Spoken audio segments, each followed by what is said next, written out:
मसीह में मेरे प्रिय भाइयों और बहनों, हमारे उद्धारकर्ता और जीवित परमेश्वर प्रभु यीशु मसीह के नाम में आप सबको आज की इस सभा में मैं स्वागत करना चाहूंगा। हम अपनी तीसरा सभा में आ रखे हैं और आज का दिन एक और नैरेटिव जो है आपके सामने मैं रखना चाहूंगा। वो है स्वास्थ्य, संपत्ति और संपन्नता। उस विषय में हम कुछ बातों की चर्चा करेंगे, खास करके स्वास्थ्य के ऊपर। संपन्नता के बारे में कुछ बात मैंने पहले भी बता दिया है। आज की इस डिस्कशन जो है, इसका शीर्षक मैंने इस प्रकार से रखा है, स्वास्थ्य, संपत्ति और संपन्नता की बीमारी करके। आपको पता चलेगा क्यों ऐसे शीर्षक मैंने चुना है। जैसे मैंने पहले से भी बताया, कई किस्म की विवरण, नैरेटिव्स, कहानियां जो है हर एक विषय के ऊपर हमारे चारों तरफ चलते हैं और उसकी असर हमारे जीवनों में पड़ते हैं। जो मंडी में सामान आते हैं, उसकी कीमत जो है मांग और आपूर्ति की सिद्धांत के ऊपर निर्भर है और उपभोक्ता संतृप्ति इसका मुख्य लक्ष्य भी है। कई बार ये बिजनेस वर्ल्ड को जब मैं देखता हूं, मुझे ये संदेह होते हैं कि मसीही समूह जो है, क्या वो भी इसका शिकार तो नहीं बनी है। ये विषय मेरे सामने कई बार आते हैं। ग्राहक उसका जो संतृप्ति है और उसके लिए किसी भी अच्छा पैकेज में रैपिंग करके सुसमाचार हम दें ताकि उसको पसंद आए, उसी के लिए हम कोशिश तो नहीं कर रहे हैं। जाना माना कई शिक्षा है और कई कथन हैं। उनमें से कुछ चीजों को आज आपके सामने मैं रखना चाहूंगा और एक खुला दिल से उसको देखने की हम प्रयास करेंगे। द इश्यू ऑफ हेल्थ, उसी को मैं ज्यादातर जोर दूंगा। लेकिन जब प्रॉस्पेरिटी गॉस्पेल कहते हैं, संपन्नता के सुसमाचार के बारे में जब बताते हैं, स्वास्थ्य, संपत्ति और संपन्नता, ये तीनों मिला के वो नाम दिया जाता है। मुझे लगता है कि ये जो विचारधाराएं चारों तरफ फैल रहे हैं, इसके द्वारा मसीह के देह के ऊपर इसकी असर पड़ी है। और परमेश्वर के लोग जो सचमुच में प्रभु के पीछे चलना चाहते हैं, ऐसे लोग भी कई बार असमंजस में पड़ जाते हैं, क्योंकि बड़ी दावे के साथ बोलने वाला बोलते हैं, इसलिए असमंजस में पड़ जाते हैं। मेरे प्रियो, परमेश्वर की वचन की आधार जो है, उसको हमारा मुख्य आधार और नेव बना के हमें आगे बढ़ने की जरूरत है। तभी हम मजबूती से खड़े हो पाएंगे। गलत नेव के कारण से कईयों की विश्वास की नैया को भी हानि पहुंचा है और इस बात पर मुझे बहुत कंसर्न है मेरे मन में। और इसी कारण से इस विषय को आपके सामने मैं रखना चाहूंगा। आशा है कि परमेश्वर स्पष्टता आपके बीच में लाएंगे, आपके मन में लाएंगे और इस सभा के द्वारा परमेश्वर आपको आशीष दे। डॉक्टर गॉर्डन फी के द्वारा लिखा गया एक छोटा सा बुकलेट है, ओएम पब्लिश किया है, disease of health, wealth and gospel. अगर मिल सकते हैं तो आप उसको पढ़ सकते हैं। बहुत जाने माने लोग जो है भौगोलिक स्तर पर, ऐसे लोगों का नाम हम इस विषय में सुनते हैं। इस टीचिंग के विषय में, खास करके हेल्थ के बारे में, जो जो दावा के साथ बताते हैं, अपनी मिनिस्ट्रियां चलाते हैं। ऐसे जाना माना नाम हमको हम सुनते हैं। उनके बीच में है, जैसे कि आपने भी सुना होगा ये नाम, Oral Roberts, Kenneth Copeland, Kenneth Hagin, Benny Hinn, Joel Osborne, Joel Osteen, Creflo Dollar, ऐसे करके कई नाम जो बाहर से हैं हम सुनते हैं। और ये इनमें से कई प्रभावशाली संपन्नता प्रचारक शामिल है, जिनका नाम मैंने कुछ नाम मैंने लिया है। हो सकता है इनमें से कई नाम आपको बहुत पसंदीदा नाम भी हो, आप ठोकर ना खाए। में ये बताने के कारण से किसी परमेश्वर के दास के ऊपर उंगली उठाना मेरा काम नहीं है, लेकिन उन कथनों को परमेश्वर के वचन के आधार पर जांच करना ही मेरा मुख्य उद्देश्य के है। और हिंदुस्तान के अंदर भी ऐसे लोगों का कोई कमी नहीं है। बाहर का प्रभाव जो है हिंदुस्तान के अंदर भी पड़ी है। आप शायद इस बात को जानते भी हैं। और इन लोगों ने खास करके जिन नामों को मैंने लिया, उन लोगों ने कई अरबों की सेवकाई की दुनिया को बनाया है, बढ़ाया है, स्थापित किया है। नाउ मेरा मुख्य उद्देश्य इस सभा के द्वारा यह है कि कई कथनों को जांचने के लिए बाइबल के अनुसार उसकी क्या महत्वता है, ये परखना, उसी के लिए मैं कोशिश करूंगा। इसलिए आप बाइबल पुस्तक अपने पास रखिएगा, नोट्स को फॉलो कर दीजिएगा और मेरे साथ साथ इन वचनों को देखने की कोशिश करें। मेरी प्रार्थना यह है कि आप परमेश्वर इस विषय में आपकी अंदर स्पष्टता लाएं और उस असमंजस में कई लोग पड़ जाते हैं, उनको भी आप मदद कर पाए। कुछ प्रसिद्ध कथन आपके सामने मैं प्रस्तुत करूंगा। उनमें से एक है, परमेश्वर चाहते हैं कि आप संपूर्ण स्वास्थ्य में इस संसार में रहें। सो ये परमेश्वर की इच्छा है कि आप संपूर्ण स्वास्थ्य में रहें, तो इसलिए आपको कोई भी बीमारी होना नहीं चाहिए। अगर हुआ तो परमेश्वर उससे आपको चंगाई देना चाहते हैं। और ये लोग आगे जाके कहते हैं कि हमारे पास ये अधिकार परमेश्वर ने दिया है और प्रभु यीशु मसीह ने इसका कीमत जो है दे चुका है, और इसलिए हमें ये मांगने की भी जरूरत नहीं है। हुक्म दे दें, कमांड करें, कमांड दैट हीलिंग। ये आप हुक्म दे सकते हैं, क्योंकि ये आपकी अधिकार में परमेश्वर ने अपने आपको लाया है। उस प्रभु यीशु मसीह की दिया हुआ उस अधिकार के साथ हम इसके ऊपर कब्जा कर सकते हैं। नाम किसी का मैं लेना नहीं चाहूंगा। आगे कुछ साल पहले किसी जगह से, किसी शहर से एक जवान ने मेरे को कॉल करके बात किया और उन्होंने बोला कि कोई फलाना व्यक्ति जो है अमेरिका से आ रखा है, हमारे जो लीडर्स है छोटी सी कलीसिया की और एल्डर्स जो है, इन लोगों को ये शिक्षा वो दे रहे हैं, यशायाह की 53 की 4 और 5 पद के अनुसार वो ये सिखा रहे हैं कि प्रभु यीशु मसीह की कोड़े खाने से हम चंगाई पा चुके हैं। और इसके लिए कुछ ऐसे प्रशिक्षण देने के लिए बीमार के हो ऊपर हाथ रख के कैसे प्रार्थना करें, कैसे हुक्म दें और कैसे ये चंगाई का वरदान हम इस्तेमाल कर सकते हैं, उसी के लिए ट्रेनिंग दे रहे हैं। कई शहरों में ये बात हो रहे हैं। हो सकता है कि आपके शहर में भी कुछ ऐसे खास ट्रेनिंग चल रहे होंगे, बीमारों को चंगाई देने की ट्रेनिंग, 3 महीने की ट्रेनिंग। उसके ऊपर अभी मैं उंगली नहीं उठाऊंगा, वो वहीं पे मैं छोड़ दूंगा। आगे हम बढ़ेंगे।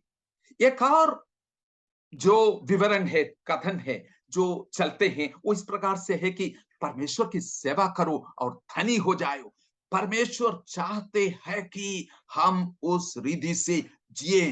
प्रियो, ये बाइबल पुस्तक में है, परमेश्वर ने बोला है, प्रभु की सोच सोच लो, name it, claim it, it's yours. उसका नाम ले लो और उसको अधिकार से ले लो, वो अपना बन जाएंगे, क्योंकि आप राजा के संतान है। आपने ये भी शायद सुना होगा। और एक कथन बार बार निकलते आते हैं, perfect health and complete healing. हर एक विश्वासी की संपूर्ण स्वास्थ्य और चंगाई परमेश्वर की इच्छा है। इसलिए ये जो स्वास्थ्य है हमारा जन्म सिद्ध अधिकार है। Healing is my birthright, claim it. ये मेरा जन्म सिद्ध अवकाश है। मसीह यीशु में जन्म लिया हुआ एक एक विश्वासी जो है, इसको अपनी अधिकार में लेने की जरूरत है। और एक कथन फिर मैं रखूंगा, यहोवा राफा, वो चंगा करने वाला परमेश्वर है, बिल्कुल वचन में है।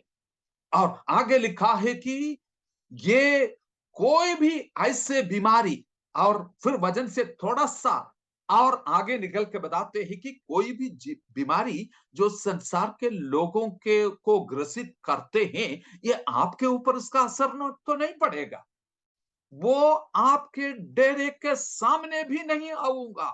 और भजन संहिता 90 91 ये सब कोट करके बताते हैं कि आपकी स्वर्गदूतों की सुरक्षा आपकी घर की चारों तरफ है, लेकिन इसलिए ऐसी बीमारी आपके डेरे के निकट भी नहीं आएंगे। कोविड भी नहीं आएगा। 2 साल पहले कई लोग ये प्रचार करते हैं कि आप विश्वासी है तो इस दावे को लेकर चलोगी, कोविड भी आपके घर के नजदीकी में नहीं आएंगे। एक और बात फिर आगे बता दूंगा। एक और कथन जो है, परमेश्वर के ऊपर ये मजबूरी है कि उन पर विश्वास करने वालों को हर बीमारी से चंगाई दें। विश्वास के द्वारा हम इस चंगाई को ले सकते हैं। और किसी को वो चंगाई नहीं मिल रहे हैं, ये परमेश्वर का कोई गलती नहीं है। आप विश्वास के द्वारा जो ले रहे थे, लेकिन शक आपने आने दिया, इसलिए है। और वो प्रचारक को आप पूछें, लेकिन मैं बीमारी तो वैसे की वैसे है, दर्द अभी भी मुझे हो रहे हैं, परेशानी अभी। ना ना ना ना, चुप चुप चुप। कोई भी लक्षण बीमारी को तुम्हें दिखाई देते हैं, उसके ऊपर तुम ध्यान मत दो। क्योंकि जो प्रभु की आंखों से नजर हटा के अपनी बीमारी के लक्षण के ऊपर आप नजर लगा रहे हैं, तो आप परमेश्वर के ऊपर शक कर रहे हैं, और ये आपके विश्वास को फिर कमजोर करेगा। बोल दिया एक बार, वो तो हो गया समझ लो। ये मैं समझता हूं, जो जरूरतमंद होके लोग आते हैं, उन लोगों के प्रति संवेदनशील रहना अवश्य है। लेकिन जो कथनों को, जो वादों को इतनी मजबूती से पकड़ रहे हैं, इन वचनों को जांच करके इसकी सही परिभाषा लेना भी जरूरत है। मैं कोशिश करूंगा इस विषय के ऊपर आज की सभा और आने वाली जो सभा है, 2 सभाओं में इसकी स्पष्टता लाने की मैं कोशिश करूंगा। 3 नजरियों से इसको मैं देखना चाहूंगा। धर्म विज्ञान के अनुसार द थियोलॉजिकल एंगल, जो भविष्य की दृष्टि से द एस्केटोलॉजिकल एंगल, एंड एक चरवाहे की नजर से फ्रॉम ए पास्टोरल पर्सपेक्टिव। इन तीनों नजरियों से मैं इसको देखने की कोशिश करूंगा। मैं जानता हूं कि ये बहुत विस्तार से सीखने वाली एक विषय है। 2 सभाओं में जितना कोशिश मैं कर सकता हूं, मैं करने की यत्न करूंगा, और आशा है कि इससे आपको फायदा होगा, और आपको खुद जो है इस वचन के साथ समय बिताने की जरूरत है। बार बार दोहराने वाले वचनों को संदर्भ में रख के उसकी मतलब को समझने की हमें प्रयास करना बहुत जरूरी है, ताकि तभी सही संदेश जो ये वचन बोलना चाहते हैं हमारे पास पहुंचते हैं। खास करके मैंने ये देखा, 3 खास समस्याएं हैं। ये जो प्रचारक जो अपना इंटरप्रिटेशन लाते हैं, इसमें 3 खास समस्याएं आपके सामने मैं रखना चाहूंगा। एक है खास कुंजी वचनों की कमजोर व्याख्या। बहुत की वर्स से कुंजी वचन है, लेकिन उसकी व्याख्या जो दे रहे हैं, बहुत कमजोर व्याख्या है। दूसरा, संदर्भ से हटाकर आपे में मतलब निकालने की कोशिश करते हैं। वचन को संदर्भ से हटा के जो बात बोलना चाहते हैं, उसी के लिए इस वचन को इस्तेमाल करना, और उसी के अनुसार मतलब निकालने की कोशिश करते हैं। इसको अंग्रेजी में प्रूफ टेक्सटिंग कहते हैं। वो बात जान लीजिए, प्रूफ टेक्सटिंग, इसका मतलब यही है। और तीसरी बात जो है, बाइबल के अनुसार समग्र दृष्टिकोण की अभाव। No, to see the whole picture, जो बड़ा तस्वीर है परमेश्वर की योजना और काम अपनी लोगों के ऊपर, दुनिया के ऊपर, कलीसिया के ऊपर परमेश्वर जो करना चाहते हैं, अपने राज्य लाना चाहते हैं, उसकी बड़ी तस्वीर हम कई बार देख नहीं पाते हैं। इसलिए हमारा तस्वीर बहुत छोटा और सीमित रहती है। कुछ वचनों को हम देखने की कोशिश करेंगे, जल्दी से जल्दी आपके सामने इन वचनों को मैं रखूंगा। एक वचन है जो तीसरा यूहन्ना की 2 पद, पिछले बार भी मैंने इसको टच किया है, उसको ज्यादा विस्तार में मैं नहीं बताऊंगा, थोड़ा सा टच करके आगे निकलूंगा, क्योंकि यहां पे इस प्रकार से लिखा है, जैसे आत्मिक उन्नति कर रहे हैं वैसे ही सब बातों में उन्नति करें और भला चंगा रहें। हाँ, जरूर वचन में लिखा है तुम भला चंगा रहें। जैसे मैंने पिछली बार बताया, ये चमत्कार और चंगाई की बारे विषय में चर्चा करने वाला एक पत्री नहीं है। अपने कुछ दोस्तों को या एक कलीसिया को ये पत्री लिख रहे हैं, और उसकी शुरुआत में एक सैल्यूटेशन के रूप में, उसको वेलकम करने के रूप में उसके ऊपर एक आशीष की वचन इस प्रकार से बोल रहे हैं। और पत्रियों में आमतौर से ऐसे लिखते हैं कि आशा करता हूं कि आप लोग सब ठीक ठाक है, भले चंगे हैं, मैं आशा करता हूं। इस अध्याय का मुख्य विषय जो है, कुछ ऐसे अगुए परमेश्वर की वचन से हटकर अपने आप को बड़ा बॉस समझकर अधिकार जताने वाले उन अगुओं के खिलाफ, उनको आइडेंटिफाई, पहचानने के लिए और कलीसिया मजबूती के साथ उसके साथ डील करने के लिए, और दूसरे जो प्रभु के वचन के अनुसार एक दास की अगुवाईपन पर चलते हैं, उसको सराहना देने के लिए लिखा गया ये पत्र है। तो इसलिए इसका मुख्य विषय चंगाई के बारे में नहीं है। एक दूसरा पद जिसको आमतौर से ये लोग कोट करते हैं, वो गलतियों 3:13 और उसको तुलना करते हैं व्यवस्था विवरण 28 अध्याय की 21 और 22 पद। जो पसंदीदा व्याख्या इस प्रकार से है, बीमारी जो है, श्राप जो हमारे ऊपर आए हैं पाप के कारण से, उसकी एक हिस्सा है बीमारी भी।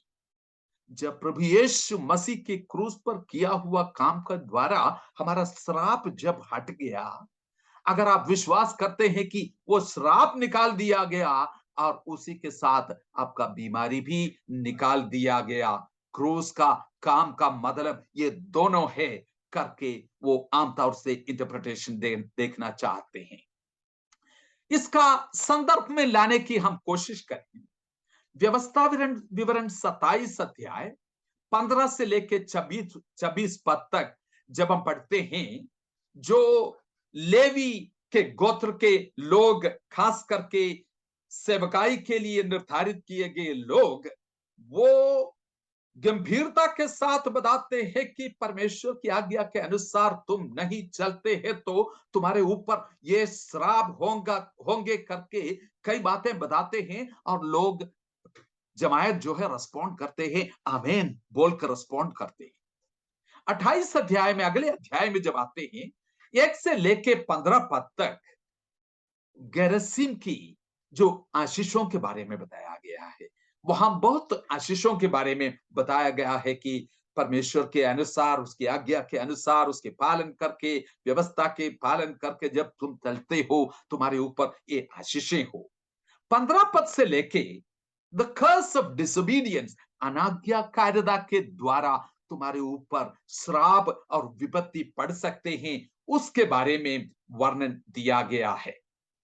कैसे आपत्तियां आ सकते हैं, वहां पे जो नेचुरल कैलामिटीज, प्राकृतिक आपत्तियां के बारे में बताया गया है, और अनाज्ञाकारिता में ढीले हटीले होके तुम चले जाए तो बंधुआई में जा सकते हैं, इसका बारे में भी बताते हैं। कई बीमारियों के बारे में भी बताते हैं।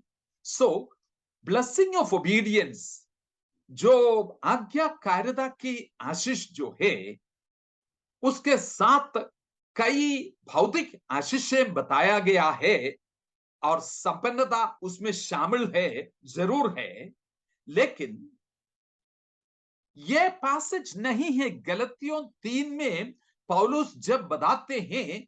यह पैसेज जो है, गद्यांश जो है, पौलुस के मन में बिल्कुल नहीं है। मैं क्यों बताता हूं? गलतियों 3 पौलुस का मुख्य विषय क्या है? व्यवस्था के अनुसार धार्मिकता कामों के द्वारा पाने वाला धार्मिकता है। और आगे लिख के वो कहते हैं कि यह व्यवस्था को कोई भी पूरा नहीं कर पाते हैं अगर हम धर्मी नहीं ठहराया गया है, और उसके लिए दंड भी हमारे ऊपर आते हैं। आगे लगे गलतियों 3 का 13 पद में ये एक वचन कोट किया है। वो क्या है? जो कोई काट पर लटकाया जाता है वो श्रापित है। ये पुराने नियम से लिया है। मसीह जो हमारे लिए श्रापित बना, हमें मोल लेकर व्यवस्था की श्राप से छुटकारा दिया या छुड़ाया। ये पौलुस कहां से कोट करते हैं? व्यवस्था विवरण 27-28 अध्याय में जो आशीष और श्राप जो लिखा है उन अध्यायों में से नहीं है। आपका बाइबल में देख लीजिए, व्यवस्था विवरण 21 अध्याय की 23 पद में से लेकर ये बताते हैं काट पर जो लटकाया जाता है और वो श्रापित है। और रोमियो 8 की 1 में ये लिखा है कि हमारे ऊपर दंड की आज्ञा नहीं है। पौलुस गलतियों की 3 अध्याय में ये बात बताने की कोशिश करते हैं कि प्रभु यीशु मसीह जो काट पर लटकाया गया वो हमारे लिए श्रापित बन गया, और हमारे श्राप जो है उन्होंने अपने ऊपर उठा लिया। यही विषय जो है 2 कुरिन्थियों 5 की 21 में भी लेके आते हैं। जो पाप से अज्ञात था वो हमारे लिए पाप बन गया, ताकि उसकी कारण से हम वो धार्मिकता को पाए, that we may become the righteousness of God in him। एक नई रिश्ता परमेश्वर ने स्थापित किया है। हमारे पापों की माफी हो चुका है। प्रभु यीशु मसीह की क्रूस पर किया हुआ काम के द्वारा हमारे बदले प्रायश्चित के रूप में प्रभु यीशु मसीह वो श्राप को उठा लिया, उसका दंड को उठा लिया। इसकी कारण से हम चंगाई पाई है और हम छुटकारा पाई है। जो काट पर लटकाया गया वो श्रापित हो गया, इसलिए हम उस श्राप से छुटकारा पाई है। यस, हम संतान और वारिस बनने की आशीष भी उनसे पाते हैं। लेकिन प्रियो, मैं फिर से कहना चाहूंगा, नए नियम में कोई भी जगह में भौतिक आशीषें परमेश्वर के आज्ञा पालन करने वालों को प्रतिफल में भौतिक आशीषें देंगे करके कहीं पर भी वायदा नहीं किया है। मैं फिर से यह बात को बताऊंगा। व्यवस्था विवरण 28 अध्याय के जो कर्सेस, श्राप जो बताया गया है, पर पौलुस की बिल्कुल सोच में नहीं था, और पवित्र आत्मा उस तरफ सोचने की प्रेरणा भी उनको नहीं किया है। हमारा छुटकारा हमारे कामों के अनुसार नहीं, क्रूस की सामर्थ के अनुसार हमारे छुटकारा मिलते हैं। हां, मृत्यु भी वो जो श्राप है उसका परिणाम है। 2 कुरिन्थियों 5 अध्याय रोमियो 5 अध्याय की 12 से लेके हम पढ़ते हैं, आदम के द्वारा हमारे ऊपर जो पाप आई है, पाप के द्वारा मृत्यु भी आया है करके वहां पे साफ लिखा है। तो पाप के कारण से मृत्यु भी आया है, तो वो श्राप का हिस्सा है मृत्यु भी। क्या यीशु मसीह की क्रूस पर किया हुआ काम के द्वारा जिस समय हमने उसके ऊपर अपने विश्वास और ईमान रखा, क्या हमारे शरीर का भी छुटकारा हो गया? अगर ऐसे होते तो फिर पाप के कारण से आया सारी चीज हमसे निकाल दिया जाता, बीमारी भी निकाल दिया जाता और संपूर्ण रीति से छुटकारा हम पाते। रोमियो 8 अध्याय की 18 से लेके 23 पद तक जब हम पढ़ते हैं, वहां पे साफ लिखा है कि इस शरीर में जो तात्कालिक जीवन में, वर्तमान में जो क्लेश हम उठाते हैं, आने वाले महिमा जो हम पर प्रकट होने वाले हैं उसके साथ तुलना करके बोलने के लिए, जो प्रकट होने वाले महिमा के सामने इसको कंपेयर करके देखने के लिए ये क्लेश योग्य भी नहीं है, क्योंकि सारे सृष्टि उसकी इंतजार में है। किस चीज की इंतजार में? जो परमेश्वर की संतान है, शारीरिक रीति से उनकी संपूर्ण छुटकारा जब हो जाए, तब ये सृष्टि सोचते हैं कि उनका भी छुटकारा हो जाएगा। बीमारी और मृत्यु से हम अब आज संघर्ष करते हैं मेरे प्रियो। यस, छुटकारा जो है, क्रूस पर किया हुआ छुटकारा का काम जो है, पाप से छुटकारा, पुनरुत्थान और शरीर का पुनरुत्थान, उद्धार में ये तीनों चीजें बिल्कुल है। और भी कई चीजें हैं, परमेश्वर की शालोम उसी में है। कुछ और पदों को आगे हम देखना चाहेंगे। मत्ती 8 अध्याय की 16 और 17 पद, ये भी कई बार हम कोट करते हैं। मत्ती 8 का 16 और 17 पद अपने बाइबल में देख लीजिएगा। जब शाम हो गया था, जब लोगों ने प्रभु यीशु मसीह के पास दुष्ट आत्माओं से ग्रसित कई लोगों को लेके आया और प्रभु यीशु मसीह ने उन दुष्ट आत्माओं को निकाला, अपनी वचन के द्वारा उन दुष्ट आत्माओं को निकाल के सबको चंगाई दिया। और कौन लोग आए थे? दुष्ट आत्माओं से ग्रसित लोग आए थे, all who were demon possessed, वहां लिखा है। और उससे परमेश्वर प्रभु यीशु मसीह ने चंगाई भी दिया। और आगे लिखा है कि ये इस बात पूरा करने के लिए जो यशायाह भविष्यद्वक्ता द्वारा बताया गया बात। क्या यशायाह भविष्यद्वक्ता ने बोला? निश्चय उसने हमारे रोगों करके कुछ ट्रांसलेशन में दिया है। उसका ओरिजिनल शब्द जो है उसको कई रीति में अनुवाद कर सकते हैं। जो हमारा शोक, जो हमारा दुख, ग्रीफ जो होते हैं, और रोग, ये तीनों रीति से इसको अनुवाद कर सकते हैं। उसने निश्चय उसने हमारे शोक को, हमारे दुख को सह लिया और हमारे ही दुखों को उठा लिया, हमारे ही दुखों को उठा लिया। फिर से लिखा है।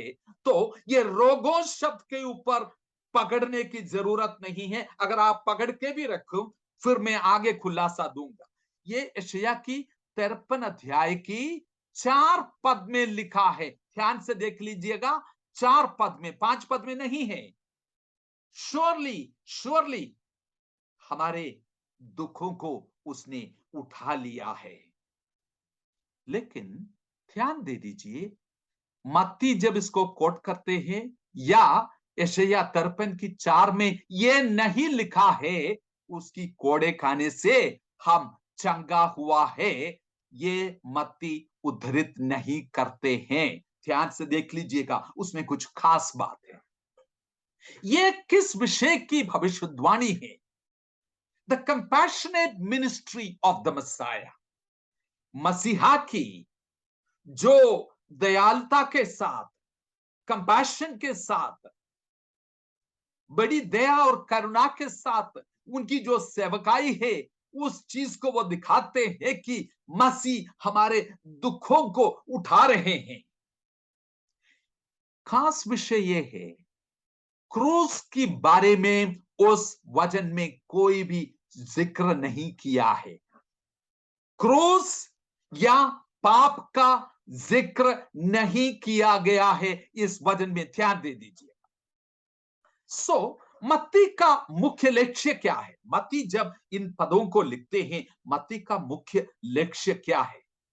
चमत्कार और चिन्ह जो है, मसीहा की सेवकाई की चिन्ह होगा। चमत्कार और चिन्ह मसीह की पहचान की चिन्ह के रूप में इसराइल के लोगों के सामने रखा जाएगा, ताकि इस चमत्कार और चिन्ह को देख के वो पहचान कर सके सचमुच में वायदा किया हुआ मसीह यही है जो आज तक किसी ने नहीं किया है। इन्हीं के द्वारा वो काम हो रहे हैं। यशायाह की 61 अध्याय, जिसको वो कहते हैं परमेश्वर की आत्मा मुझ पर है करके, और लूका 4 की 17 में नासरत मैनिफेस्टो करके कई बार हम इसको पढ़ते हैं, उसमें भी ये बात फिर से निकल के आते हैं। और कई विवरण वहां पे जो दिया गया है, उसमें ये चमत्कार और चिन्ह और कैद में पड़े हुए लोगों को आजाद करना, राख को भी शोभायमान बनाना, और कई बातें वहीं पे बताया गया है। थोड़ा सा एक आउटलाइन मत्ती की पुस्तक के, मत्ती का जो इंजील है उसके बारे में आप देख लीजिएगा। 5 से लेकर 7 अध्याय तक सरमन ऑन द माउंट, आप जानते हैं, पहाड़ी उपदेश, वो तीनों अध्यायों में बताया गया है। मत्ती 8 में जाके अपनी पब्लिक मिनिस्ट्री जो आम जनता के साथ जब वो शुरू करते हैं, 8 और 9 अध्याय में कई चमत्कारों को, चिन्ह और चमत्कार प्रभु यीशु ने किया, और उनके करुणावान मसीह की सेवा, ये मत्ती 9 का 36 जो है, लोगों को देख के कितना तरस उनके मन में आते हैं, उसको आप पढ़ सकते हैं। 10 अध्याय में आके वो अपने 12 चेलों को भेज रहे हैं। कहां भेज रहे हैं? ध्यान से देख लीजिएगा। वायदा किया हुआ मसीह जिसकी प्रतीक्षा में लोग रहते हैं, उनके बीच में वो भेज रहे हैं और उनको साफ आज्ञा दे रहे हैं कि तुम इसराइल की जो खोए हुए भेड़ है, सिर्फ उन्हीं के पास जाना, अन्य जाति के पास नहीं जाना। उन्हीं के पास जाके चिन्ह और चमत्कार करने के अधिकार दे के मैं भेज रहा हूं, ताकि वो पहचान कर सके मैं ही मसीहा हूं। मत्ती 11 में यूहन्ना एक सवाल के साथ अपने चेलों को, यूहन्ना बपतिस्मा देने वाला प्रभु यीशु मसीह के पास अपने चेलों को भेजते हैं, और वहीं पर भी यही सवाल उठाते हैं, या प्रतीक्षा करते हुए लोग इंतजार कर रहे हैं, वो मसीहा आप ही है, या और हम किसी के लिए वेट करूं? ये सवाल पूछते हैं। उसके जवाब में क्या दिया वो भी देख लिए। चिन्ह और चमत्कार हो रहे हैं, देख ले, इसी के द्वारा पहचाने। तुम्हारे सवाल के जवाब उसी में है। मत्ती 12, साबत के दिन फिर से प्रभु यीशु मसीह कुछ चमत्कार कर रहे हैं, और फरीसी लोग जो है उसको एक्सप्लेन करने की कोशिश कर रहे हैं, और ये साबत के दिन क्यों हुआ उसी के ऊपर जोर देके उसको पकड़ने के लिए वो कोशिश कर रहे हैं। बार बार यही बात हो रही है, चिन्ह और चमत्कार को हो रहे थे, लेकिन उसको समझ नहीं पा रहे।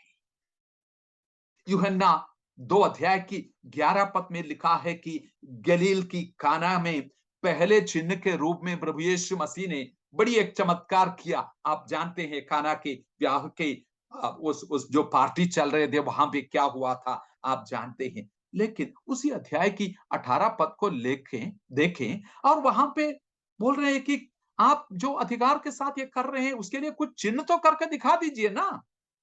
एक चिन्ह हो रहे हैं, उसका तुरंत बाद बोल रहे हैं कि कुछ चिन्ह करके दिखा दे।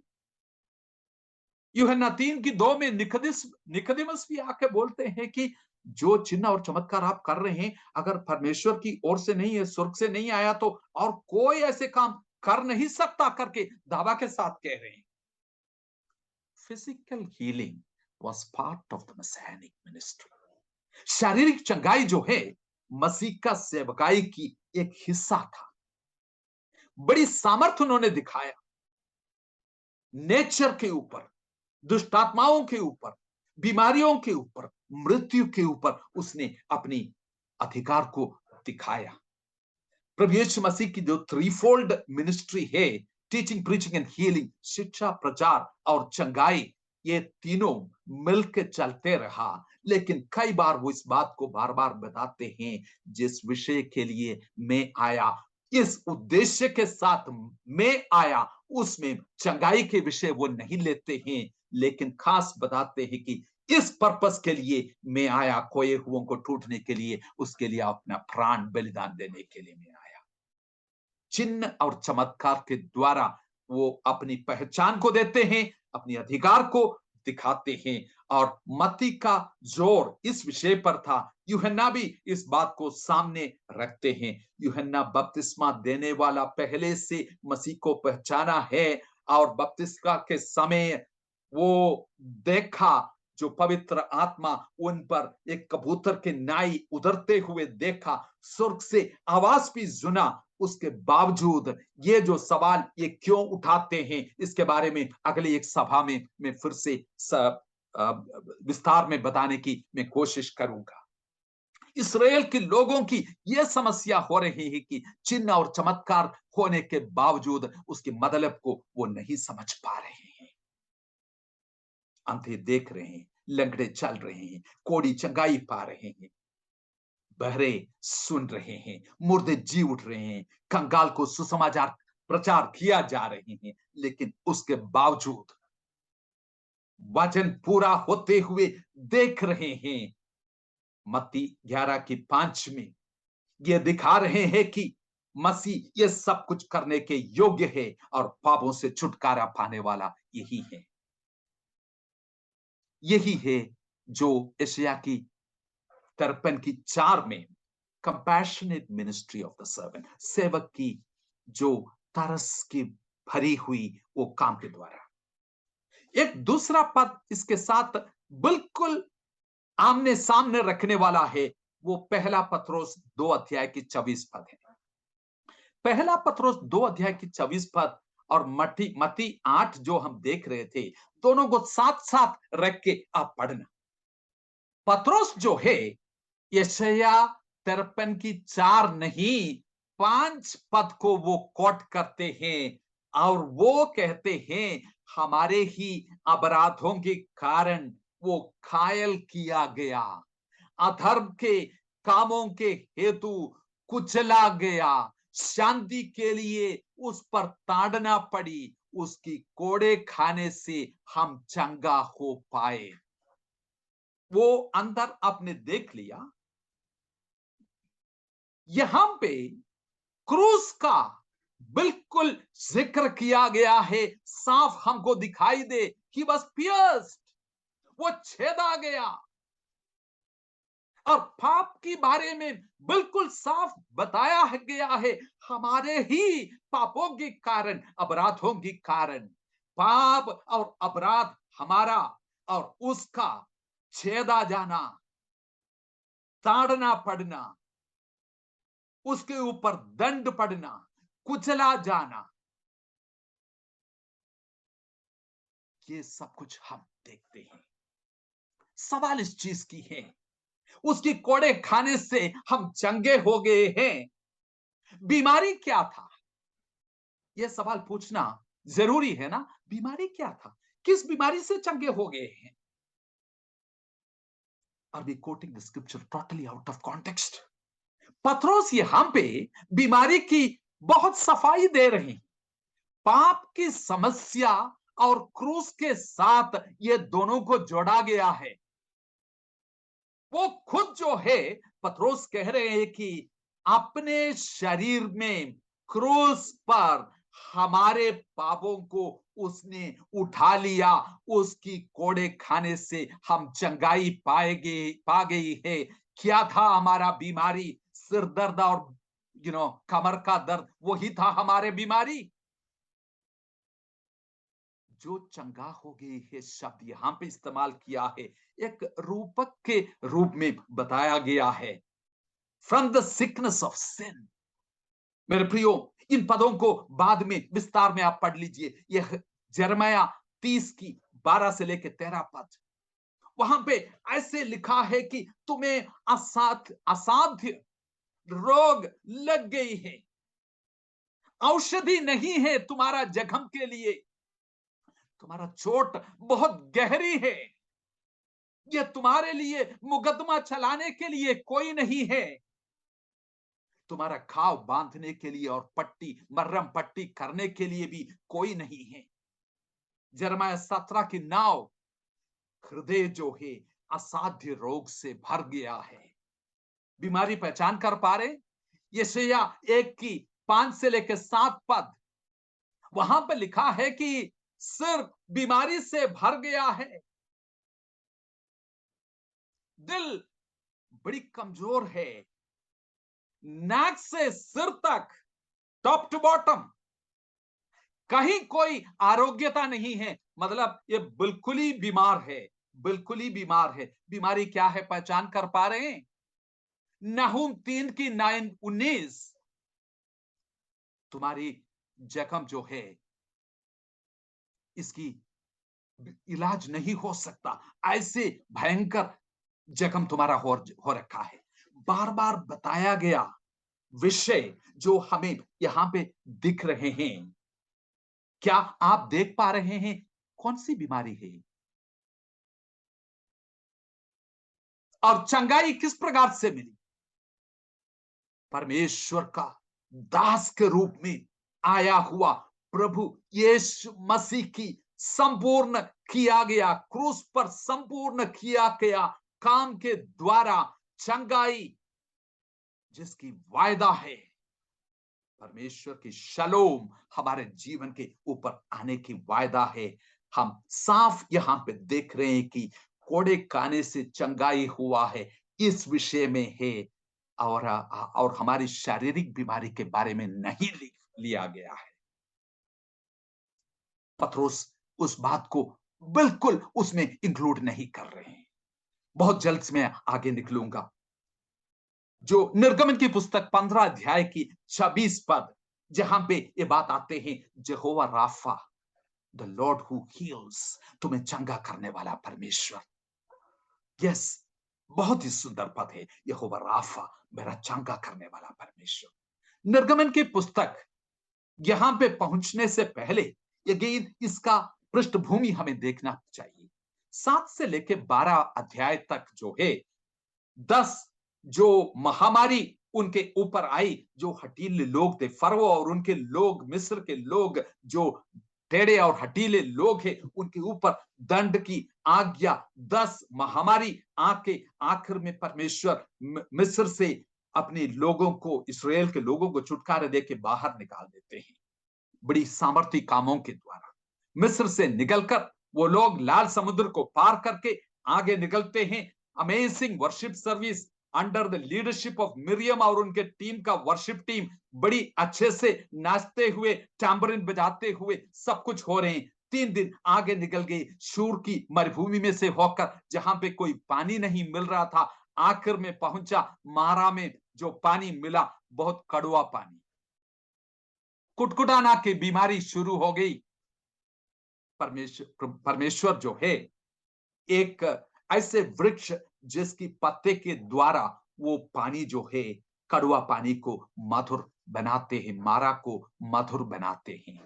उसके बाद जो है ये प्रॉमिस निकल के आते हैं, कई आज्ञाओं को उन्हें दिया गया है, व्यवस्था को दिया गया है, और उनको बताते हैं कि अगर तुम मेरे शब्द को, मेरे वचनों को बड़ी ध्यान से सुने और उसमें जो बताया गया बात है उसकी सच्चाई को अनुसरण करें, उस आज्ञा और नियम से दाएं बाएं ना मुड़े, अगर ऐसे तुम चलेगे तो none of these diseases on you which I have put on the Egyptians, जो मिस्र के लोगों के ऊपर जो बीमारियां मैंने लाई उनमें से कोई बीमारी तुम्हारे ऊपर नहीं आएगा। मिस्र के लोगों के ऊपर कौन सी बीमारी आई?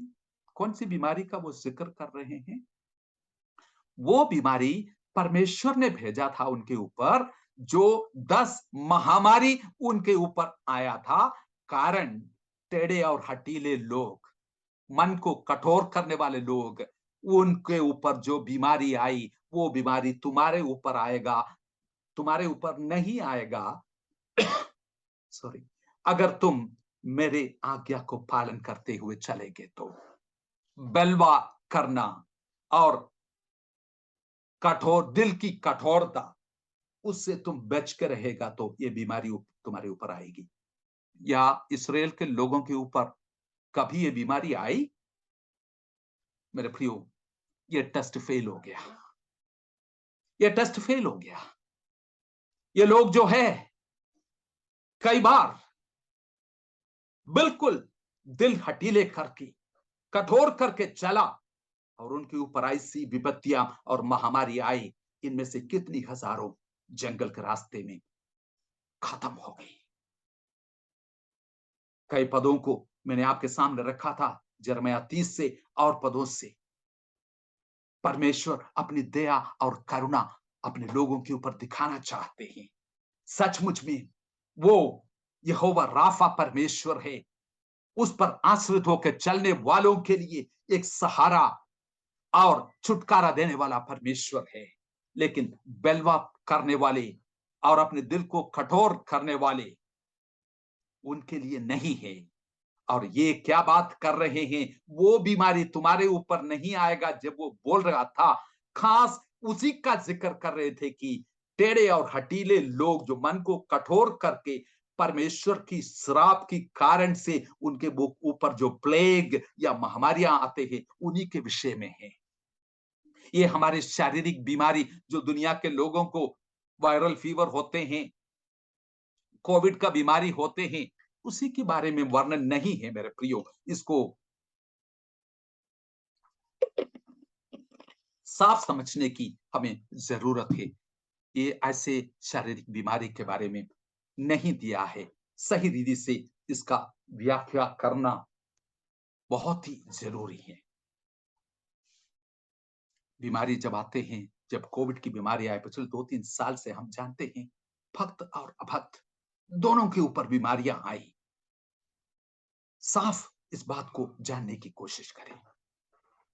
स्पीकिंग पास्टरली, एक चरवाहे के रूप में कुछ बात मैं बताना चाहूंगा। जल्द से जल्दी आगे हम बढ़ेंगे।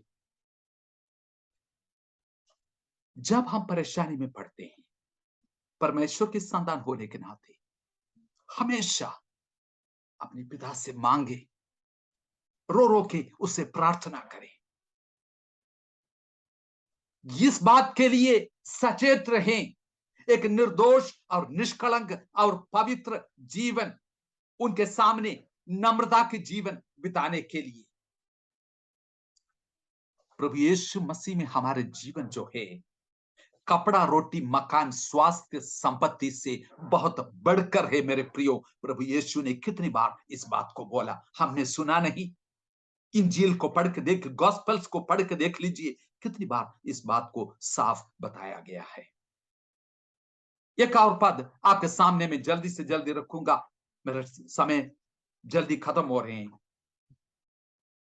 याकूब की पत्री 5 अध्याय के 13 से लेकर 16 पद जो है, वहां पे बताया गया है कि जब कोई बीमार होते हैं, अपनी कलीसिया की एल्डर्स को बुला के प्रार्थना करने के लिए। इसको विस्तार में जाके देखने के लिए मेरे पास टाइम नहीं है। हीलिंग इन दिस सिकनेस, ये बीमारी में खास करके कुछ बातें स्पष्ट निकलते हैं।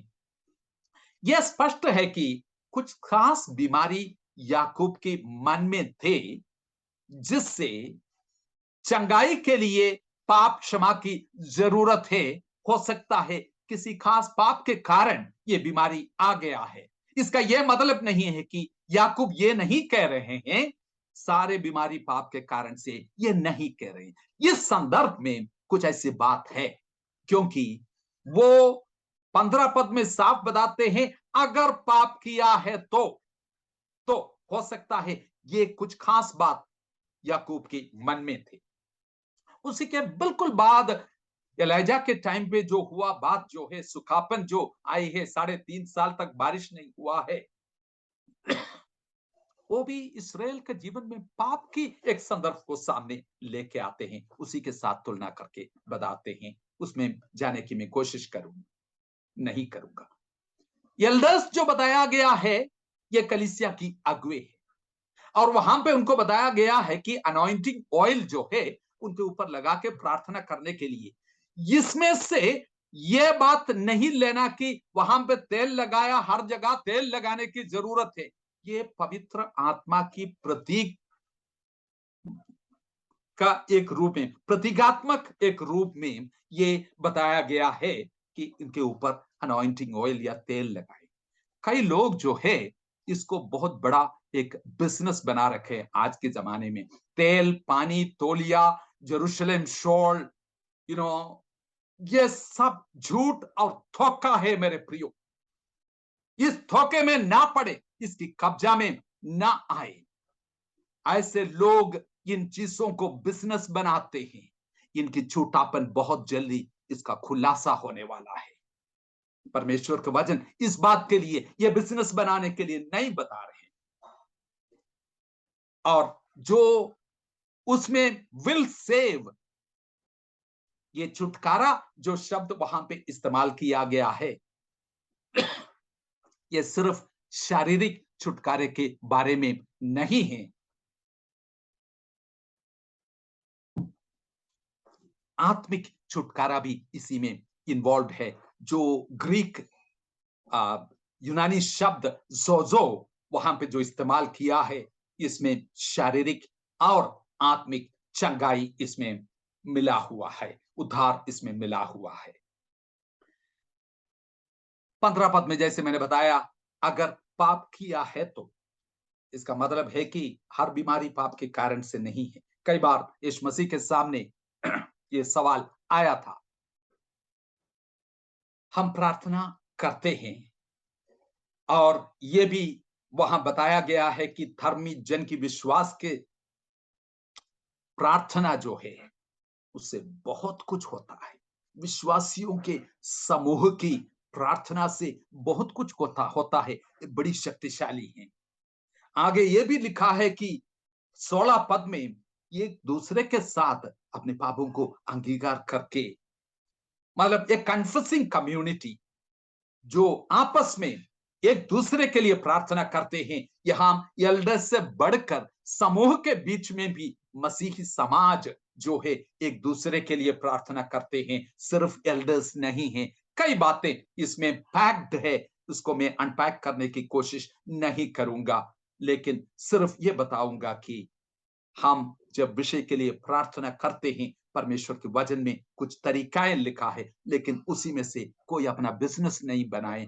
तेल लगाना जरूरी है, ये करना जरूरी है, टॉवल प्रार्थना करके देना है, पानी प्रार्थना करके देना है, और इसी को बिजनेस बनाने वाले जो लोग हैं ये झूठे हैं। नए नियम इस बात को पक्का करते हैं कि प्रभु यीशु मसीह का मृत्यु किस चीज के लिए थे। हीलिंग फ्रॉम सिकनेस,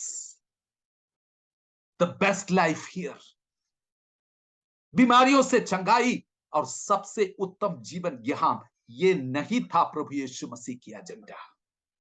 लूका 19:10, खोए हुओं को ढूंढने के लिए, उनके लिए अपने प्राण बलिदान के लिए देने के लिए मैं आया। मरकुस 10:45,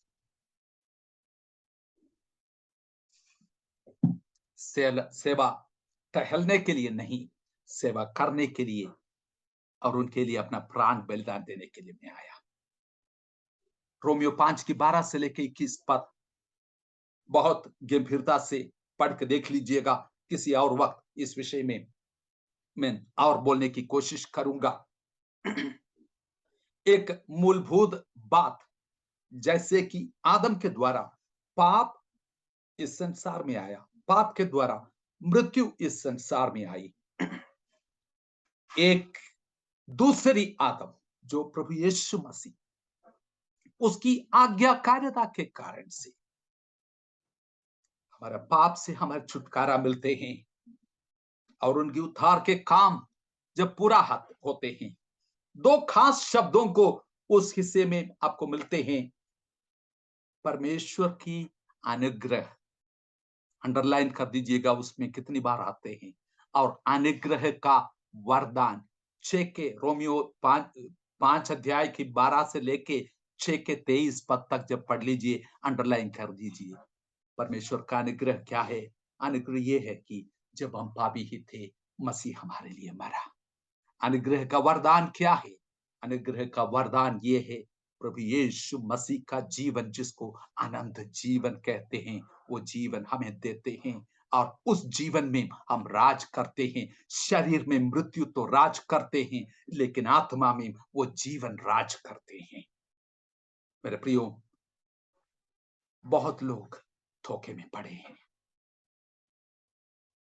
क्या हम एक पद को लेके अपनी सुविधा के अनुसार उसका व्याख्या देके परमेश्वर को प्रॉमिस, वायदे को लोगों के सामने रखेंगे? कितने लोग धोखा खाते हैं। मैं एक सवाल आपको पूछना चाहूंगा, कितने लोगों के अंदर वही कंसर्न, जितने शरीर के लिए कंसर्न होते हैं, वही कंसर्न अपनी आत्मिक जीवन के लिए,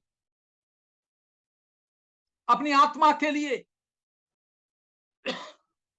एक स्वास्थ्य से भरी हुई आत्मिक जीवन जीने के लिए, एक भरपूर मसीही जीवन जीने के लिए हमें इतना कंसर्न होते हैं। हमारे जमायत में खास करके जो प्रेयर रिक्वेस्ट निकल के आते हैं ना, कई लोग खड़े होकर रिक्वेस्ट देते हैं, ध्यान से सुन लीजिएगा। उसमें 90% से ऊपर मैं बता रहा हूं, शारीरिक बीमारियों के लिए उनकी चिंता है। कितने लोग खड़े होकर बताते हैं, मैं पाप के ऊपर जीवन जीना चाहता हूं, जमायत मेरे लिए प्रार्थना करे। मैं एक पवित्र जीवन जीना चाहता हूं, जमायत मेरे लिए प्रार्थना करे। Do we have the hunger to live a holy life?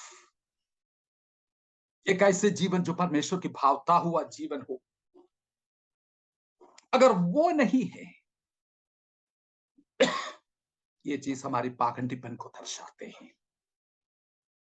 क्या हम वही जोश के साथ इस वजन को मजबूती से पकड़ते हैं और दावा करते हैं, उसकी कोड़े खाने से मैं चंगा हुआ है, पाप मेरे ऊपर प्रभुता नहीं कर सकते हैं, उसकी कोड़े खाने से मैं चंगा हुआ है? जो मैं बोल रहा हूं, शायद आप समझ पा रहे हैं। मैं पाप का गुलाम नहीं हूं, क्योंकि उसकी कोड़े खाने से मैं चंगा हुआ है। साया ना हो जाओ मेरे प्रियो, स्वार्थता से बाहर निकल के आ जाओ, एक जयवंत जीवन के लिए तैयार हो जाओ। उसके बदले जब पाप की बात आते हैं, एक हरा हुआ जीवन की बात आते हैं, हम बहाना शुरू करते हैं, सारे दोष शरीर के ऊपर छोड़ते हैं और कहते हैं कि जब तक इस शरीर में है, जीवन ऐसा ही होगा, क्या करें? ये किस चीज को दर्शाते हैं? हमारा स्टैंडर्ड ग्रोथ जो है, अवारुत विकास कितने साल से एक जगह रुकी पड़ी है, उसके बारे में कोई चिंता नहीं है। मेरे प्रियो, दूसरे की जरूरत में संवेदनशील रहना जरूरी है। रिसीव हीलिंग, सिर्फ शारीरिक चंगाई नहीं, पाप की गुलामी से छुटकारा पाए, परमेश्वर के साथ मेल मिलाप करें, उसकी कोड़े खाने से हम चंगे हुए हैं। यीशु की क्रूस के किया हुआ काम के द्वारा मैं जीवन से भी बढ़कर अपने जीवन बिताऊंगा। इसके प्रचार करो, इसकी घोषणा करो, live in the power of it, उसकी सामर्थ्य में अपने जीवन को जीने की कोशिश करें। आशा है कि इस सभा के द्वारा कुछ बात साफ हो गई है, लेकिन कई सवाल आपके मन में हैं। अगली सभा में उन सवालों के जवाब देने के लिए मैं कोशिश करूंगा। कई सवालों को सामने लेके आएंगे। आज भी परमेश्वर चंगाई देते हैं या चंगाई की वरदान खत्म हो गई हैं, ये सब बातों को मैं दोहराने की कोशिश करूंगा। मेरी आशा है कि परमेश्वर इस वचन के द्वारा हमसे बातचीत करें।